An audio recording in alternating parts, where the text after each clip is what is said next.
you don't have those volunteers to make sure that the vaccine or the treatment works, then you're going to be experimented on when you're sick, no matter what the disease is. So I say we let people volunteer. That is the voice of Dr. Walter Kimbrough, president of Dillard University in New Orleans, and he is our guest today on this episode of the Louisiana NOW podcast. Welcome in, everyone. I'm your host, Todd Rossnagel. It is great to have you along with us. So very glad you have found our podcast. If this is your first time listening, welcome. If you're a subscriber, thank you. Dillard University is a historically black university in New Orleans and has been ranked consistently by various publications as one of the top 10 HBCUs in America. They are a United Methodist Church affiliated campus. And by the way, what a campus it is, recently named one of the top 50 most beautiful campuses in the entire country, right there in the Gentilly neighborhood in New Orleans.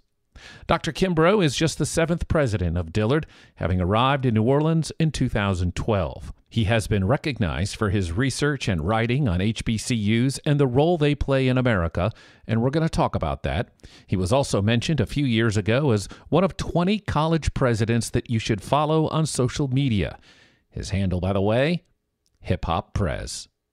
But recently, Dr. Kimbrough has been in the news for something completely unrelated to education: COVID-19. Dr. Kimbrough has agreed to take part in a vaccine trial for COVID, and we're going to ask him about that, how it started, why he decided to do it, what it's like, and even the controversy that has come as a result of his choice to participate. We'll also discuss Dillard's new Center for Racial Justice and his hopes for meaningful change. But first, we talked about the hurricane season and how New Orleans has, thankfully, avoided storms thus far in this busy hurricane season. New Orleans knows how to deal with storms. This is my 9th hurricane season here. So I'm really confident in the governor and the mayor and how things are set up. So that makes it easy to deal with that uncertainty of a storm. But it is something that you have to wait. You can't just jump out there and say, I hear there's a hurricane. Let's just, shut down everything and run. It's like, no, you have to wait. You have to be patient. You have to watch it. You got to start looking at, what's happening with the upper winds? Is there wind shear? Is there dry air?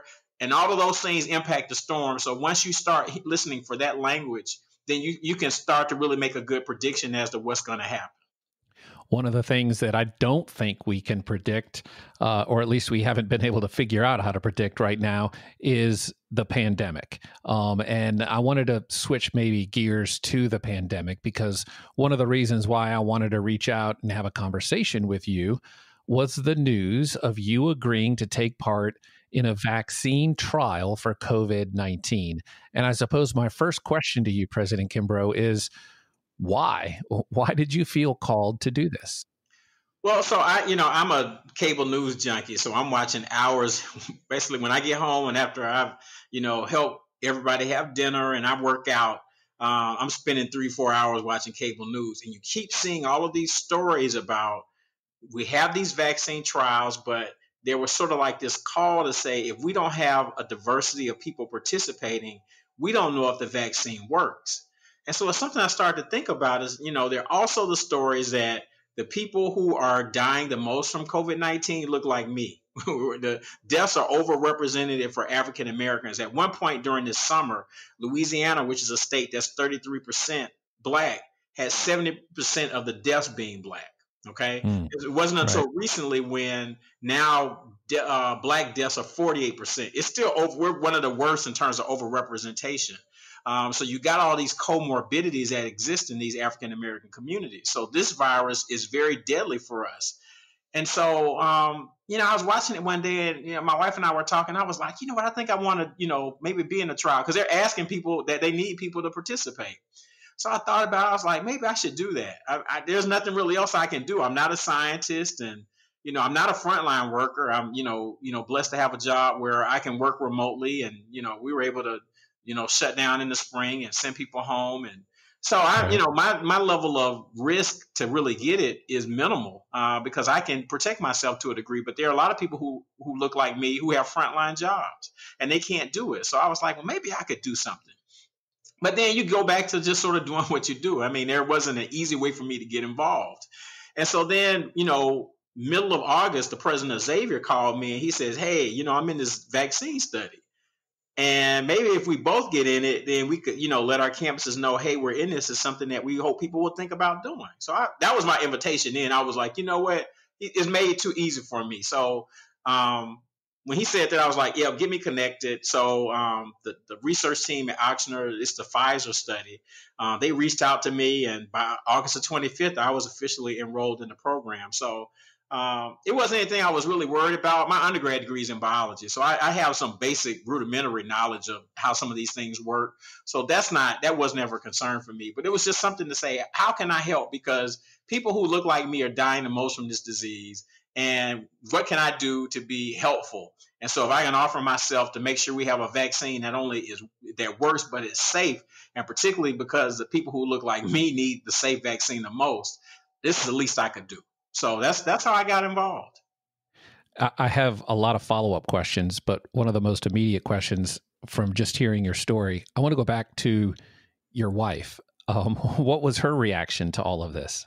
Oh, she was fine. She was like, I'm not doing that though. So it was funny. Like, I'm not. That's what I try to tell people. People feel like you're trying to, you're pressuring people to do it. It's like, no, I live with somebody who told me, up front, I'm not doing it. She doesn't. And funny thing about it is that neither one of us routinely will take a flu vaccine. And there's research that say African Americans don't take the flu vaccine. Some people won't take it because they think it's going to make them sick. For me, I'm just like, I just never get the flu. I haven't had it since I was a kid. So I don't fool with it. I'm like, I'm not going to get the flu. So I don't worry about it. So, but she's more like I've gotten the flu. I've gotten the shot and then I got the flu. So, yeah, she was just like, you do what that's not my ministry. And so we just laugh about it. And that's what I try to tell people. If that's not your ministry to participate in a trial, don't do it. I mean, that is okay with me. I'm just sharing my story because we thought it was, if we're going to ask people to even consider this, we should be in it, not just tell people to, do as I say and not as I do. So that was how that came about. Absolutely. Now, I know you've heard the concern, people who think of Tuskegee and the horrific history of trials and experiments for syphilis. You knew this going in, and you wrote this. You said, as presidents of historically Black colleges and universities, we do recall unethical examples of medical research in our country. We remember the Tuskegee syphilis study, which misused and caused harm to African Americans and other people of color, undermining trust in health providers and caretakers. What has the response been like, specifically with regard to the concerns that people might have with Tuskegee? Yeah, I will always tell people, overwhelmingly, people are like, no, don't do it. They're just like, and I guess I was a little, I was surprised because I didn't really feel like it was a big deal. I was just sort of like, hey, it's something we should really be thinking about. But as people have raised concerns, I've sort of leaned into all of the studies that I'm seeing, and I share a lot of it on my social media, like, here's another study, here's somebody else saying. So right. There is more information out there saying this is why we should do it. The other part is that Tuskegee in particular has become a boogeyman for people, because I read people who say they injected them with syphilis. That is not what happened. It's not true. So now it's taken on some myth that there was this, nefarious plot to inject them. What happened was bad, but what they did was not to treat the men. They just sort of studied the effects without the men knowing, even though penicillin had been developed as a remedy for syphilis, and they never gave them the cure. So it's very different from someone, you're agreeing to participate in a study, and you sign consent forms and you go through all of that. That's different than somebody, studying you and you don't even know it. So to me, they're very different. But we use Tuskegee as an example because people have this history of, even dating back to slavery, this misuse of Black bodies for these studies that people didn't consent to. So this isn't like that, because you have to consent. And when you go through the process, I've been twice because there are 2 injections. When I went back for my second injection earlier this week, the first question they ask you is, do you still want to participate? And they tell you over the course of the 2 years of the study, at any point in time, you can say, I'm tired of this. I'm not doing this anymore. And that's all you have to do. So it's, right. That's been just interesting. So, I mean, I would say overwhelmingly people are just like, no, it's a bad idea. Don't do it. Don't suggest that people do it. And part of it is there is a fear of the unknown because the average person does not know anyone who has participated in a vaccine trial. I didn't know anyone. I mean, I've never had this conversation before. So it's a shock for somebody to say, wow, you're actually going to participate in this. And what if something goes wrong? And and I'm like, man, there's so many things that we do that the example I use a lot is food. We eat so many things that we know that have been proven to be harmful to us over time. And we do that willfully, almost, gleefully. I live in New Orleans and I tease people sometimes and say my blood type is Popeye spicy. And I know it's not good, but I do it all the time. And that Popeyes that I eat is much more unhealthy than this vaccine trial. And that's a fact. So, You mentioned that you'll be involved in this study. I think I just heard you say 2 years. And I know you don't work for drug companies and you don't work for the government. But I guess one follow-up question would be, there are some assumptions being made that we're going to have a vaccine before the end of the year. What are your thoughts on that? Well, so they tell you that it could last up to 2 years if there is a vaccine that is developed, that is approved, and the study would end earlier. So they're just, because basically, I mean, I don't have any more injections. It's really just now the follow-up. It's because they want to make sure, in a year, all of your hair doesn't fall out if you, have get the vaccine. And the other part too is people don't understand is that it's a double-blind trial, which means half of the participants will get a portion of the vaccine. It's not a full vaccine. It's a portion of it or elements of the vaccine. And then the other half get nothing. It's a placebo.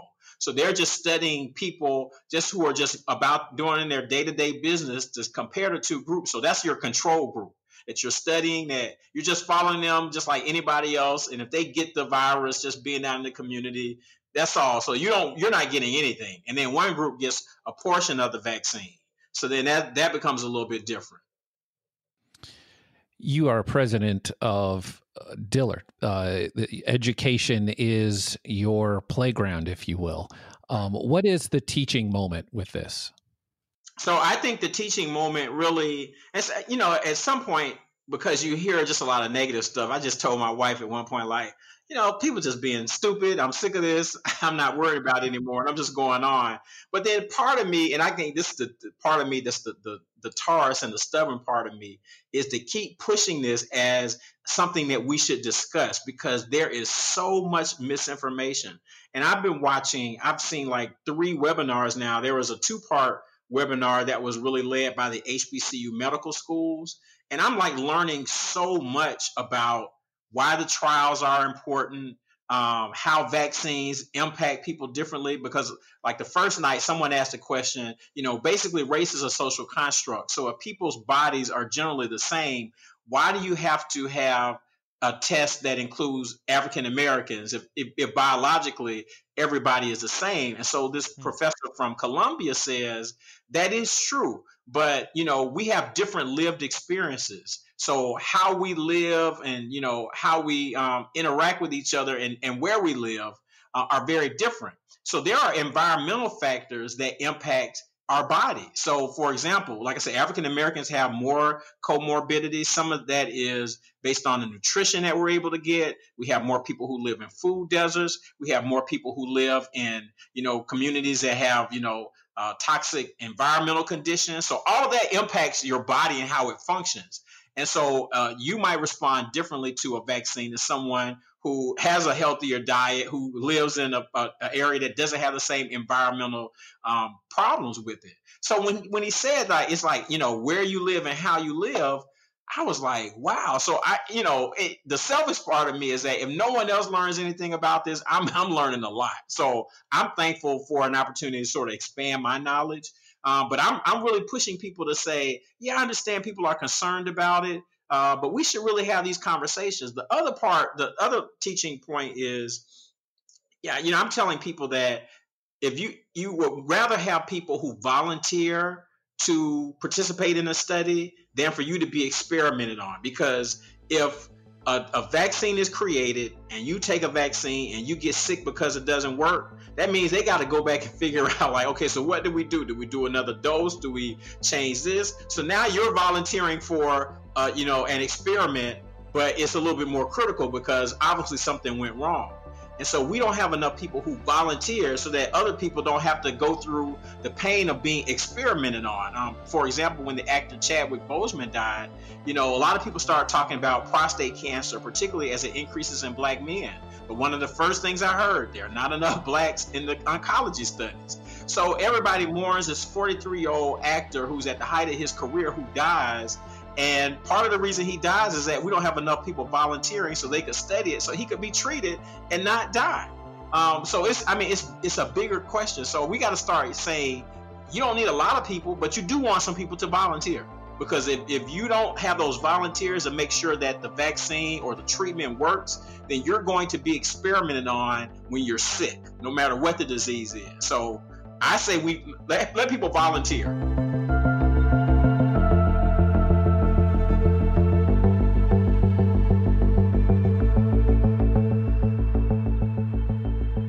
We are back with more. Our guest, Dr. Walter Kimbrough, president of Dillard University, in just a moment. But first, a word from our sponsor, the United Methodist Foundation of Louisiana. Your United Methodist Foundation stands ready to support the United Methodist Churches of the Louisiana Conference. They've been there through storms of the past, and they're here now for churches that need help. Hurricane Laura was one of the strongest hurricanes on record to ever strike Louisiana. If your church was in its path, you're buying supplies, paying for repairs, and meeting insurance deductibles. It's probably got your church budget cash strapped. Let the foundation help with a no-to-low interest deposit secured loan. No interest for the first 90 days, only 2% interest for 12 months after. The foundation is here to help, and that help is just a phone call away to some friendly folks who know your situation better than anyone. Visit their website today for more information, umf.org. Back now to the show and the topic of racial injustice in America.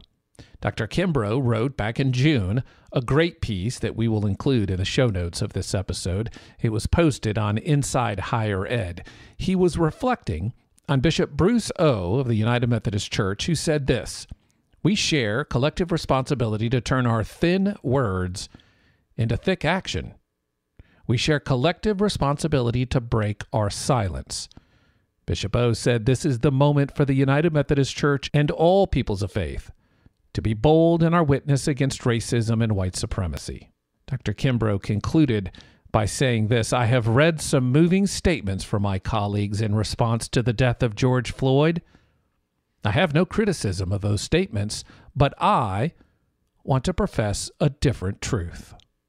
So for me, it is that phrase, thin words to thick action, comes from a United Methodist bishop. And I thought it was powerful because we were in a moment where everybody put out a statement, all of corporate America, the NFL, you name it. And it's like, we've done this before, that everybody, it's almost like the whole thoughts and prayers. We give our thoughts and prayers after, 50 people are shot in Las Vegas, and then we go about our business. So it's like, how do we really start to think differently about addressing these issues? How do we engage each other differently? How do we just do the work of being, caring, Christians on a day-to-day basis instead of just saying, oh, isn't that too bad? I guess I could argue to a degree that me saying I'm going to participate in a vaccine trial as someone who has a sickle cell trait, because once again, they want to make sure that the vaccine works for people who have sickle cell anemia. I don't have the disease, but I have the trait. So having somebody like me in a study is actually a good thing. That's something that I can do. So it's not just me talking about, wow, this pandemic is bad. This is something that I'm doing that is tangible. I'm helping science, or as I, tease, folks that say I'm giving my body for science, whatever that's worth. But those are the kinds of things that we have to start doing. It's, how do we engage people differently?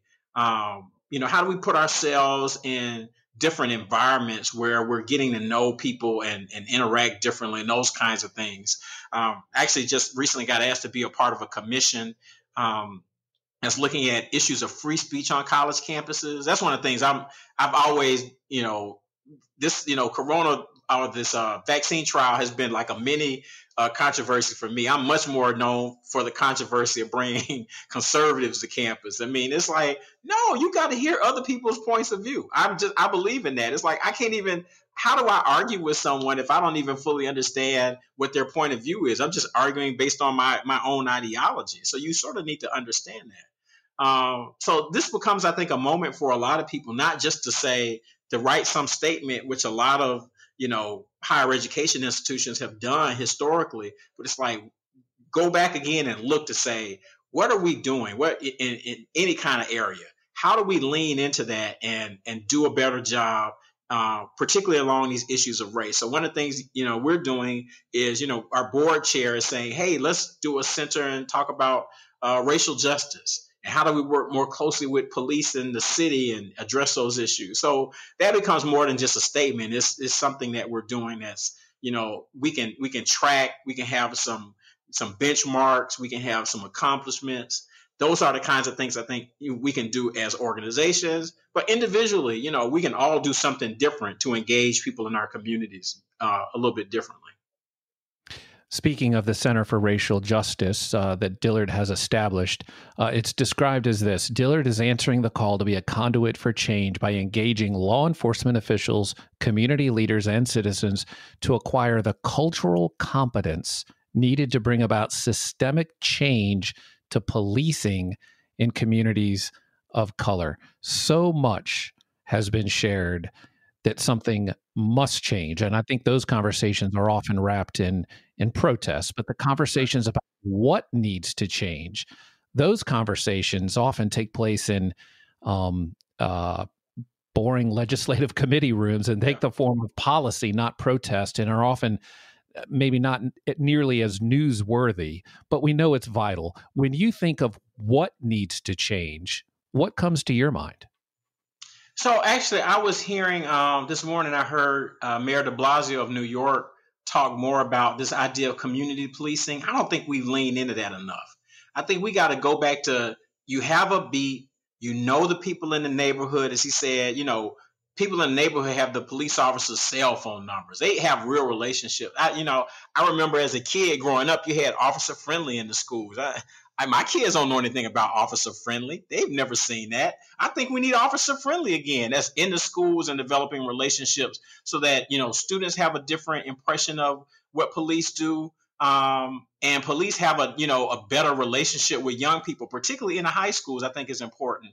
Because it's, as a kid growing up, I never view the police as someone that could potentially hurt me. Okay. My son is 11 and there was, I'm trying to think, someone died. It was some instance and maybe somebody high profile died. And I think the first question that came out of his mouth was, well, did the police kill him? Well, that's at 11. I never would have thought that. I'm thinking Officer Friendly. Officer Friendly has your back. That's your buddy. My son is saying, well, did the police kill him? Because he's growing up in a time when he sees all these high profile situations of police killing Black men. So it's got to be community policing that we've got to figure out how to do that. There's studies, and we've talked about this on campus. There have been studies that say that police with more education, particularly like a liberal arts college education, that makes them better policing because there are other skills that they have to develop. They've got to really develop good people skills. I think a good background in psychology and sociology, because a lot of things that they're doing is they're having to address, issues of conflict. And those issues of conflict don't always need to be resolved with a use of force. That's why I think you have some of the defund the police movements to say, well, don't have the police trying to do that. You hire a different team that can do X, Y, and Z that can come in. And there might be a role for some of that. But I still think that having police that have some of those basic, really good soft skills, those people skills, there should be more emphasis on that, because I think we could resolve a lot of things very differently. Some of these high profile things that we're seeing, it's just a lack of those skills. They just don't know how to talk to people, engage, and they escalate to the use of force when that doesn't necessarily have to happen. So those are the kinds of things that we'll talk about, with our center, work with some people nationally, hope we can deal with some of those issues in our city. We haven't had a lot of those kind of issues in New Orleans lately, but New Orleans has had some, particularly around Hurricane Katrina. But our former police chief, who is now in Baltimore, he did have sort of like, I don't know if I want to call it like a shadow group. So if he ever had an officer involved shooting with a civilian, there were some community leaders. I was one of the people on the short list that we would be called in to come look at the situation and then be able to sort of intervene. So some pastors, like I said, university president, some of those leaders. So I thought that he had a plan in place. So if we ever had that in New Orleans, he knew right away, I got my go-to group. I'm going to call them in. We can really look at it and figure out how to move forward. So I think those kind of creative ideas are what we need more of all across the country. It's also not lost on me the number of prominent policymakers in this country who have a connection to historically Black colleges and universities, including Kamala Harris. What kind of role do HBCUs play in the formation of policy, something many say is what will lead to substantive change in this country? Yeah, that's an interesting question. I don't think as institutions as a whole we have played an oversized role in terms of policy. I think most people, those policies are generated from think tanks like Brookings Institution that write some of the policies, or Bipartisan Policy Center in DC, which I've done work with them before. But we don't really have sort of like an HBCU backed or supported think tank to do some of that policy work. I think it's a great idea. Maybe that's something that will come out of this era, that someone, it might be a part of what we start doing and moves into something else to really help generate policy. That could be statewide level. And so you're giving me ideas now as we talk about it, that in terms of some of the policies that come out of the state of Louisiana, our Center for Racial Justice could offer, position papers and really work with legislators to really help with ideas for policy. So I think there's a role that we can play. The way we've seen it now is that some of our grads, and I think HBCU grads are disproportionately represented in the leadership at this time to address issues. So if you look at some of the major American cities where mayors have been wrestling with some of these issues, here in New Orleans, my hometown of Atlanta, in St. Paul, Minnesota, in Montgomery, Alabama, Birmingham, Alabama, Jackson, Mississippi, all of these mayors are HBCU graduates. So you're seeing that. And then, of course, like I said, you have, Kamala Harris as the vice presidential candidate. So, schools that educate 9% of, all African-American students right now, we're oversized role in terms of national political leadership right now. I think maybe 40% of the Congressional Black Caucus are HBCU grads. So once again, I use that to remind people, like, these schools have a role to play, and historically have had a role to play. When you think about the late John Lewis, and people who've died recently, C.T. Vivian, Joseph Lowry, all these are HBCU folks. Martin Luther King, HBCU, Jesse Jackson. So it's a different time. I mean, they didn't have as many options as to where to go to school, so they had to go to HBCUs. But now you're seeing people with many more options are still going to HBCUs, and a part of the culture of the institutions is pushing them to say they've gotten the confidence to say, I can lead no matter who the audience is, and we're seeing that.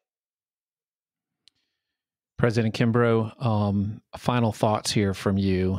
2020, what do we make of everything that has happened in the year 2020 and everything that is happening now, and where do we go from here? Right. So, I mean, I think, we've always talked about this idea of 2020 vision. And so I think part of what I have been thinking is that for us to really see, God had to slow everything down. And so I think we've seen a lot. The George Floyd situation is the prime example of that, because we had already been on lockdown for a couple months. We didn't have anything else to do. And we really got to watch that 8 minutes and 46 seconds, unlike any other, police involved death in the history of this country. And that created protests in every state all across the world for weeks, because people then had the time and the energy to really lean into that. And so the kinds of changes that we have seen because of that, are unprecedented. So 2020 in that regard helped us to sort of really slow down and really pay attention to what's going on, because you didn't have a choice. So, sometimes you can miss things and say, working on my vision, but if you're all over the place, you can't really see what's going on. We see clearly what's going on now.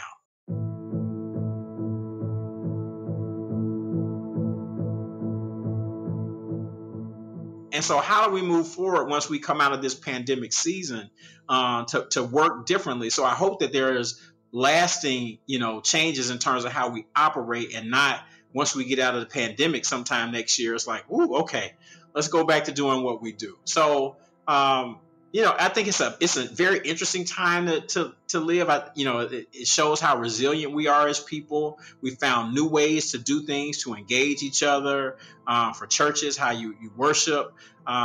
So I just look at it as an interesting period of time, and things will be different after this. I think some things will go back to being the same as well. But I just, at some point you just decide, like, okay, let me lean into this moment. What am I supposed to be learning? What do I get out of this moment? And I think I had to, as a higher education person in a place like Dillard that is very much, relationship and driven, and everybody's really friendly, and we like to hug on each other. And this is New Orleans, people hug and kiss on each other.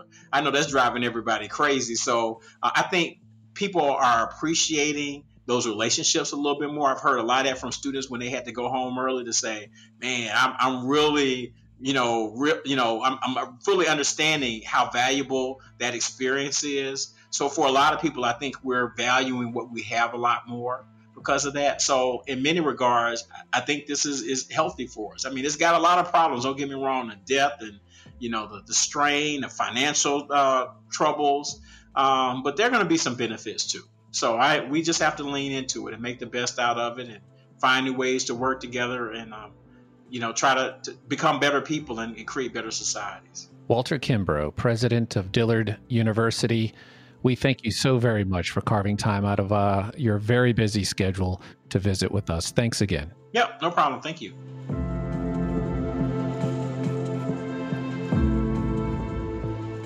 As we mentioned off the top of the show, Dr. Kimbrough named one of the 20 college presidents you should follow on social media.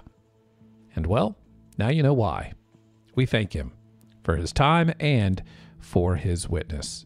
We thank you for your time. If you've enjoyed this episode, we encourage you to share it with a friend, share it on your social media networks, and leave us a positive review if you have a moment.